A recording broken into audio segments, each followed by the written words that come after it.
Baik, selamat malam. Saya akan memulai presentasi hasil UTS saya. Soal nomor 1, jelaskan prosedur ekspor salah satu jenis produk furniture. Prosedur ekspor produk furniture dari Indonesia. Studi kasus meja kayu jati dari Jepara. Pendahuluan. Pentingnya ekspor produk furniture Indonesia.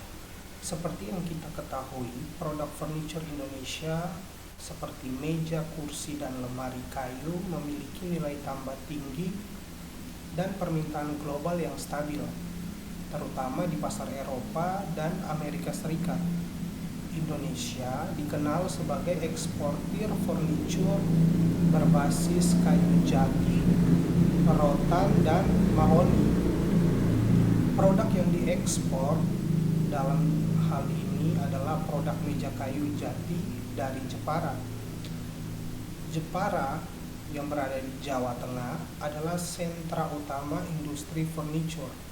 Salah satu produk unggulan adalah meja makan kayu jati ukiran khas Jepara yang diekspor ke Belanda oleh, kita ambil contoh, CV Indo Jati Furniture.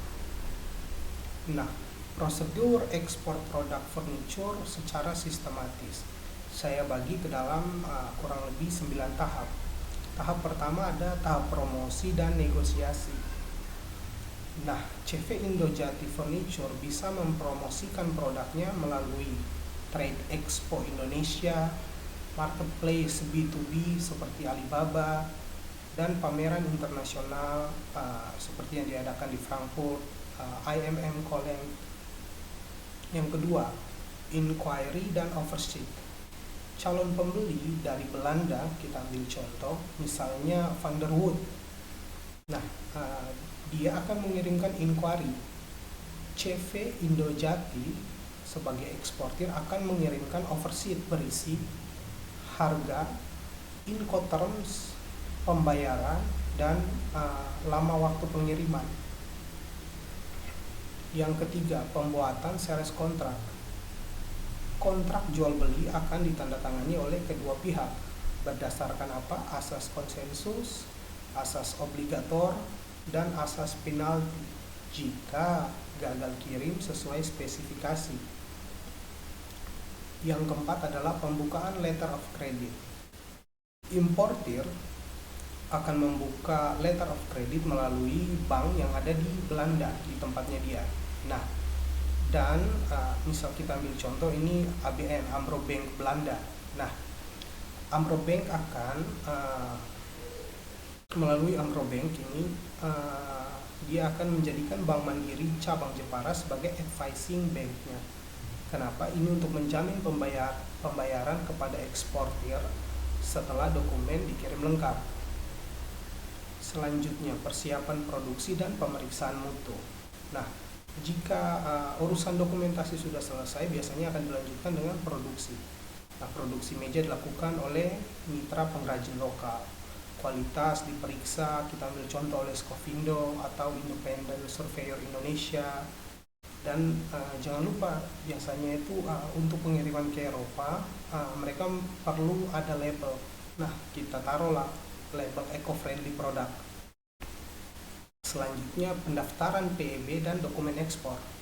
CV Indo Jati akan mengurus PEB, pemberitahuan ekspor barang, dan dia juga akan menyertakan invoice, packing list, sales contract, LC, letter of credit, dan NPWP.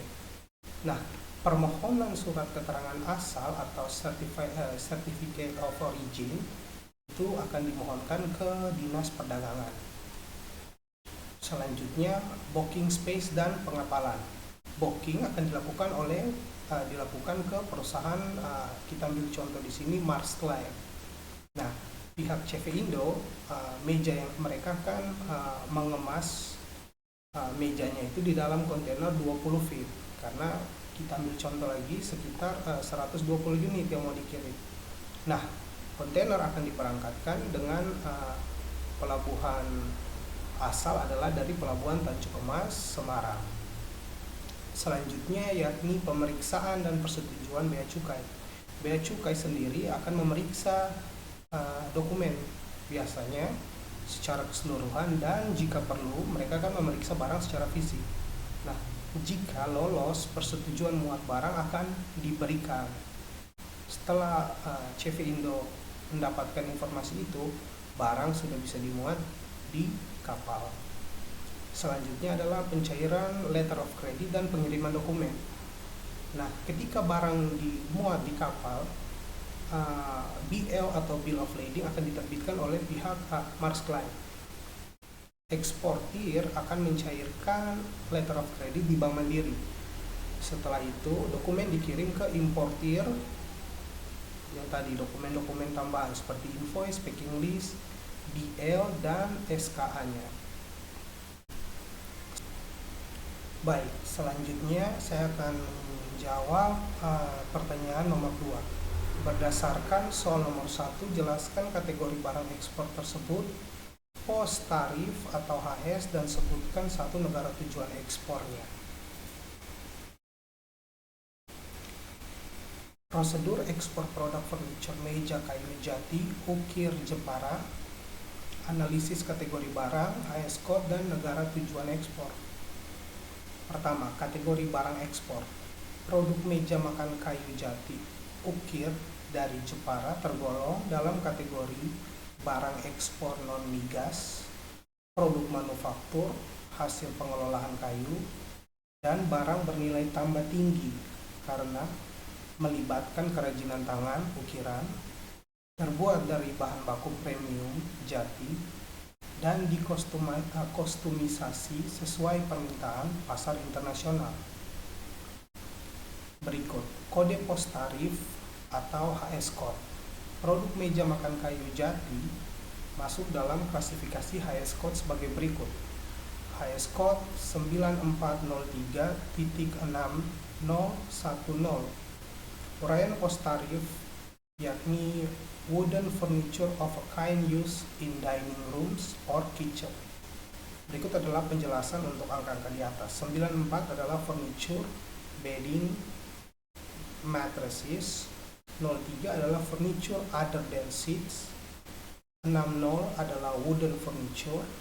10 adalah dining room atau kitchen. Berikut, negara tujuan ekspor. Belanda, seperti yang sudah saya jelaskan sebelumnya, Belanda merupakan salah satu negara tujuan utama ekspor furniture dari Indonesia, khususnya dari Jepara dan sekitarnya di Jawa Tengah.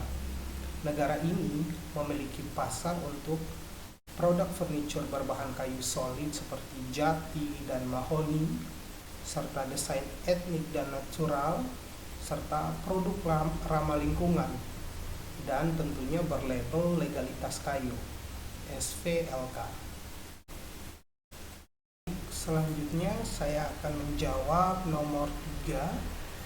Jika kapal terlambat datang 2 hari dari jadwal yang seharusnya, pihak mana yang harusnya bertanggung jawab dan bagaimana solusi yang Anda berikan?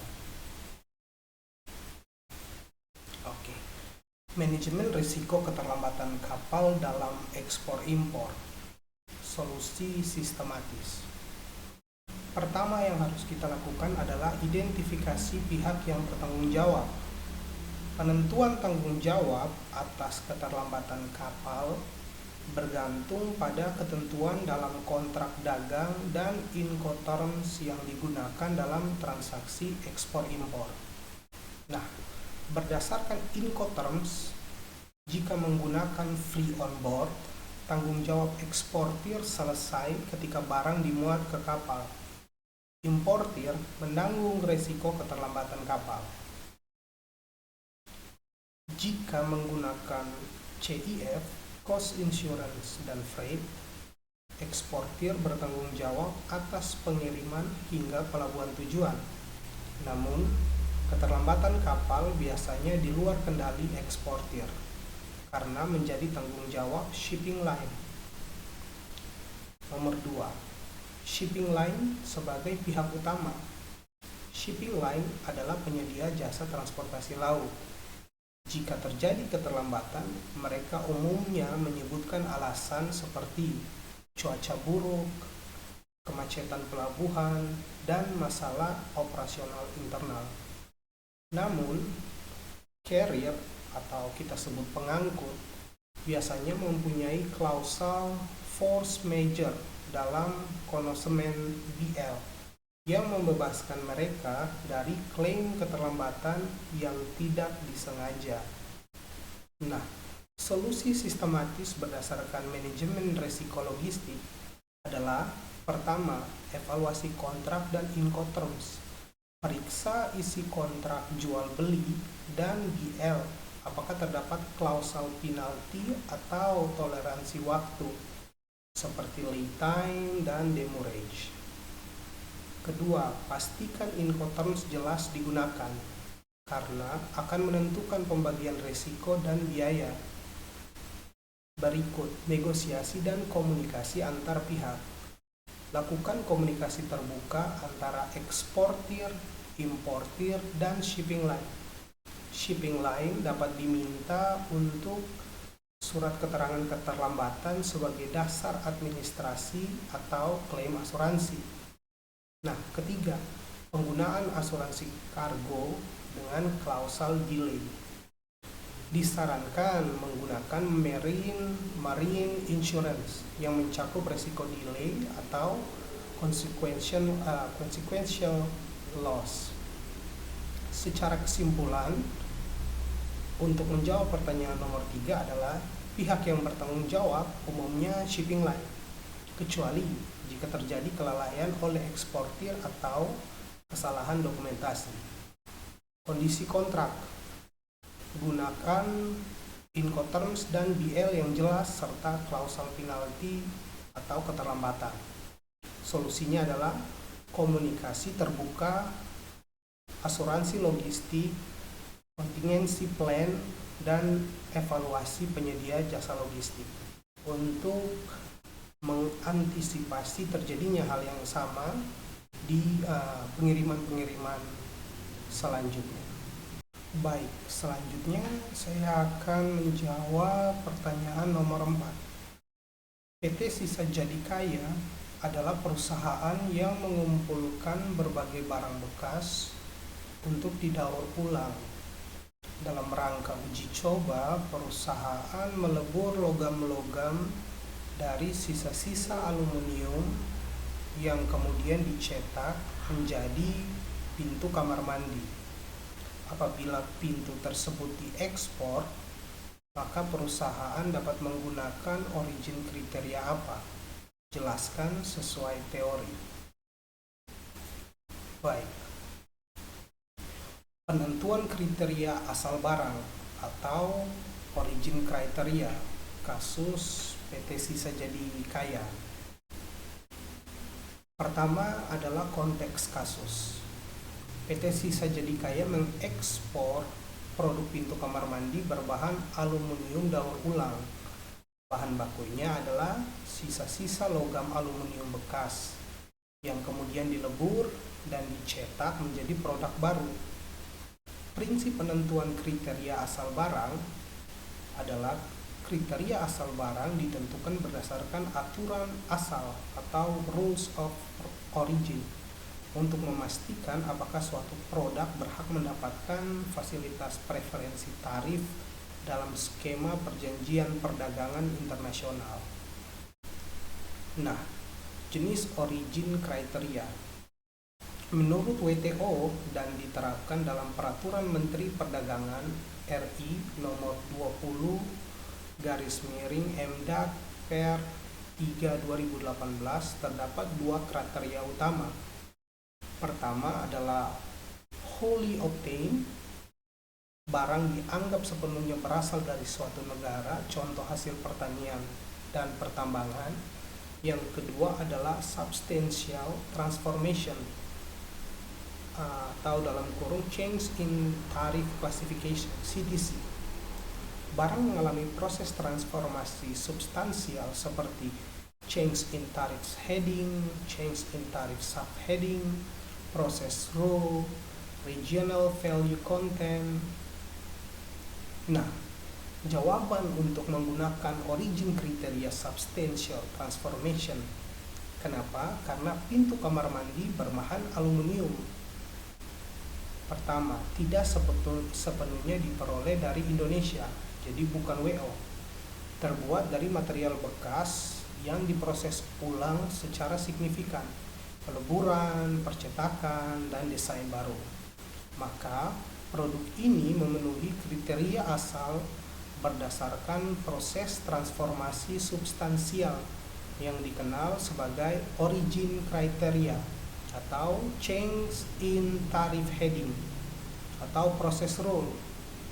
Ini berarti kode HS produk hasil ekspor berbeda dengan bahan bakunya secara struktural, heading level. Misalnya, aluminium bekas adalah 760200. Pintu aluminium adalah 761010. Doors, window, and their frame of aluminium. Kalau yang aluminium bekas yang pertama adalah aluminium waste and scrap. Kesimpulannya adalah produk pintu kamar mandi dari logam bekas buatan PT Sisa Jadi Kaya dapat menggunakan origin kriteria sebagai berikut, yakni substantial transformation dan change in tariff heading. Kenapa? Karena terjadi proses industri besar, melting dan remanufacturing, mengubah bentuk, fungsi, dan kode HS barang. Ini memungkinkan perusahaan tadi untuk mendapatkan SKA, surat keterangan asal, untuk fasilitas tarif preferensi, dan akses ekspor lebih kompetitif ke negara mitra dagang. Sekian hasil ATS dari saya. Terima kasih atas perhatiannya.